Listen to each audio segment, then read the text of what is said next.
au chapitre 27, au verset 46. Depuis la 6e heure jusqu'à la 9e heure, il y eut des ténèbres sur toute la terre, et vers la 9e heure, Jésus s'écria d'une voix forte, Élie, Élie, lama sabachthani, c'est-à-dire mon Dieu, pourquoi m'as-tu abandonné? Quelques-uns de ceux qui étaient là, l'ayant entendu dire, il appelle Élie.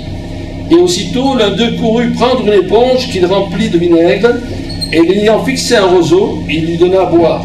Mais les autres disaient, laisse, voyons si Élie vient le sauver. Jésus poussa de nouveau un grand cri et rendit l'esprit. Et voici, le voile du temple se déchira en deux, depuis le haut jusqu'au bas. La terre trembla, les rochers se fendirent, et les sépulcres s'ouvrirent, et plusieurs corps des saints qui étaient morts ressuscitèrent. Étant sortis des sépulcres, après la résurrection de Jésus, ils entrèrent dans la ville sainte et apparurent à un grand nombre de personnes. Voilà la fin du récit de la crucifixion de Jésus. Depuis la 6e heure, c'est-à-dire depuis midi, jusqu'à 3 heures de l'après-midi, il y eut des ténèbres sur toute la terre. Et il semble que la nature, la création elle-même est en relation avec le Seigneur. Il y avait là un combat spirituel. Pourquoi ces ténèbres? Parce que Jésus était en train de prendre nos péchés à la croix. Et pourquoi Jésus dit, pourquoi Élie, Élie, sabachthani, c'est-à-dire mon Dieu, pourquoi m'as-tu abandonné? Parce que ce moment-là, Christ prenait nos péchés, nos fautes. Et c'est pour ça qu'il a été séparé pendant un temps de Dieu. Il ne pouvait pas, lui qui était saint, lui qui était sans péché, rester en communion avec le Seigneur, parce qu'à ce moment-là, il a pris nos fautes et nos péchés. Et ça, c'est quelque chose de très difficile pour le Seigneur, lui qui est saint, qui est sans faute, d'avoir pris à la croix nos fautes et nos péchés. Est-ce qu'on réalise là, on peut dire, l'acte d'amour du Seigneur, qui lui a quitté son ciel de gloire, qui a dit, me voici, envoie-moi, qui est venu parmi les hommes et qui a accepté cette mort infâme. Jésus cloué entre deux brigands. La crucifixion était le sacrifice, était la condamnation pour ceux qui avaient commis des choses épouvantables, horribles. Et Jésus a été mis au rang des malfaiteurs, mais pas un petit malfaiteur, hein, parce que la crucifixion, c'était vraiment une grande punition, une grande condamnation. Et de plus, Jésus a pris nos péchés à la croix. En plus de ça, Jésus, il a vaincu la puissance du diable. Le diable, il devait se réjouir, il dit Jésus meurt à la croix. Mais en réalité, Jésus est ressuscité d'entre les morts. Et ce que le diable n'a pas compris, c'est que Jésus a pris les péchés des hommes et qu'il est victorieux. Vous savez, le diable, il fait toujours une œuvre qui le trompe, il n'est pas Dieu, et ainsi, il s'égare lui-même dans ses raisonnements, mais le problème, c'est qu'il nous égare aussi. Hein? Et il ne faut pas écouter la voix du diable.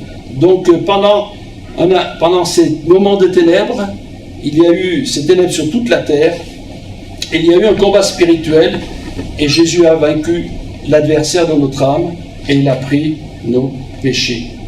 Et il s'est passé d'autres choses. Comme il y a eu ces événements à la naissance de Jésus, à la mort de Jésus, il y a eu ce voile du temple, mais le voile était très très haut, il était très épais, quelques centimètres d'épaisseur, et ne s'est pas déchiré d'en bas en haut, mais d'en haut en bas.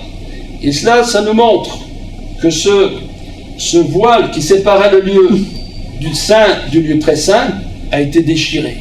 Et que parce que Jésus est mort à la croix, nous avons la possibilité d'aller dans le lieu saint, d'être dans la présence de Dieu. Quel privilège! Amen. Nous avons, nous les pécheurs, nous qui avons commis des choses abominables, eh bien nous avons, par la mort de Jésus, la possibilité d'être en communion et relation avec lui. Est-ce qu'on peut s'imaginer qu'est-ce que c'est? C'est quelque chose d'extraordinaire. Et non seulement cela, la terre a tremblé, je ne sais pas si vous avez noté ce détail, les rochers se fendirent, et surtout, les sépulcres, c'est-à-dire les tombes de plusieurs saints, c'est-à-dire de plusieurs hommes et femmes qui vivaient vraiment dans la piété, eh bien ces tombeaux se sont ouverts et ils ont ressuscité. Et ça nous parle aussi de la résurrection. La Bible nous dit que la fin d'une chose vaut mieux que son commencement. La fin de Jésus a été glorieuse, mais par sa mort, c'est beaucoup plus glorieux encore, parce que Jésus est monté au ciel, il est assis à la droite de Dieu, et il prie et il intercède pour nous. Et en plus, il a envoyé le Saint-Esprit. Et si on regarde finalement le début de la venue de Jésus sur la terre et la fin est beaucoup plus glorieuse, parce que Jésus assis de son ciel de gloire a envoyé le Saint-Esprit et il est né l'Église de Jésus-Christ qui, à travers les siècles, va se multiplier. Et quand Jésus a dit qu'il ferait des œuvres plus grandes, que nous ferions des œuvres les plus grandes, elles sont plus grandes. Parce que Jésus a commencé son ministère seulement en Israël, et là, l'Église, elle est dans le monde entier. Il y avait peut-être, j'avais lu quelque part, quelques 40 ou 50 ans après la mort de Jésus, à peu près 100 000 chrétiens à Jérusalem. Maintenant, c'est plus de 600 millions dans le monde. Voilà, c'est les œuvres les plus grandes, et ainsi nous pouvons rendre grâce au Seigneur pour cette mort à la croix du Calvaire. Alors, lorsqu'on parle de mort, il y a la mort spirituelle. Il y a la mort physique. Jésus a connu la mort physique, mais lui, il n'a pas connu la mort spirituelle. La mort spirituelle, c'est la séparation éternelle avec Dieu. C'est terrible, ça. C'est la mort, c'est la séparation éternelle avec Dieu. Il y en a qui pensent simplement qu'en faisant beaucoup de bien, eh bien, ils iront au ciel. Ou alors qu'on va prier pour eux, et par les prières que les autres vont faire, Dieu va leur pardonner. Mais tout ça n'est pas dans la parole de Dieu. La Bible nous dit, c'est aujourd'hui le jour favorable, c'est aujourd'hui le jour du salut. Et si on entend la voix du Seigneur, c'est maintenant qu'il faut répondre. L'évangéliste Moody, Dieu a été utilisé par Dieu pour un grand réveil, en Amérique, à Chicago particulièrement, il faisait chaque soir un appel pour ceux qui donnaient leur cœur à Jésus-Christ. Et ce soir-là, il a dit, eh bien, on verra demain. Demain, vous déciderez demain. Qu'est-ce qui s'est passé la nuit? Il y a eu un grand incendie à Chicago. À l'époque, les maisons étaient construites en bois et des milliers de personnes sont mortes. Et là, à partir de ce jour, il a dit, eh bien, je ferai toujours un appel pour venir à Christ, parce qu'on ne sait jamais le lendemain. Donc, c'est important de savoir où on en est spirituellement. Est-ce que nous sommes vivants pour Christ ou nous sommes morts pour Christ? Il y a ce passage dans un texte de la Bible, j'espère que je vais le retrouver.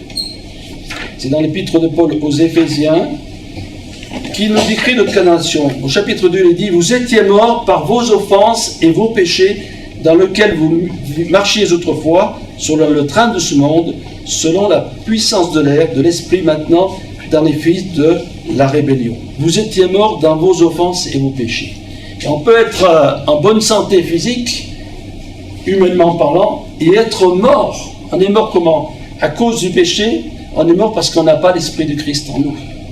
Et c'est important donc de régler le problème du péché.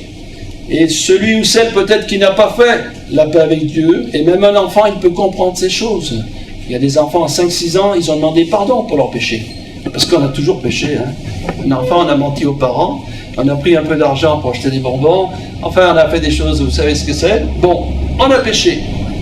Et il est important de dire, Seigneur, pardonne mes péchés et donne-moi un cœur nouveau. Dieu nous promet un cœur nouveau. Jésus a dit qu'il changerait notre cœur de pierre et qu'il mettrait un cœur de chair. Il nous a dit qu'il mettrait son Saint-Esprit en nous. On a besoin de la vie de Dieu. On ne peut pas, humainement parlant, vivre dans ce monde sans l'Esprit de Dieu. Il nous faut l'Esprit de Dieu pour être plus fort face au péché et à la tentation. Et le Seigneur nous promet, mais que faut-il faire? Il faut s'humilier devant le Seigneur. S'humilier, ce n'est pas simplement dire pardon comme cela. C'est même pas reconnaître les fautes, c'est important, c'est certes de les reconnaître, mais il faut demander au Seigneur qu'il pardonne nos fautes, et il faut s'engager à ne plus recommencer. Jean-Baptiste, qui lui aussi est né du temps de Jésus, qui est mort aussi 6 mois avant Jésus-Christ, eh bien lui, Jean-Baptiste, il a dit, lorsqu'il prêchait son message sur la repentance, et il disait, portez des fruits dignes de la repentance. C'est pas tout de demander pardon, mais il faut le prouver qu'on a été pardonné.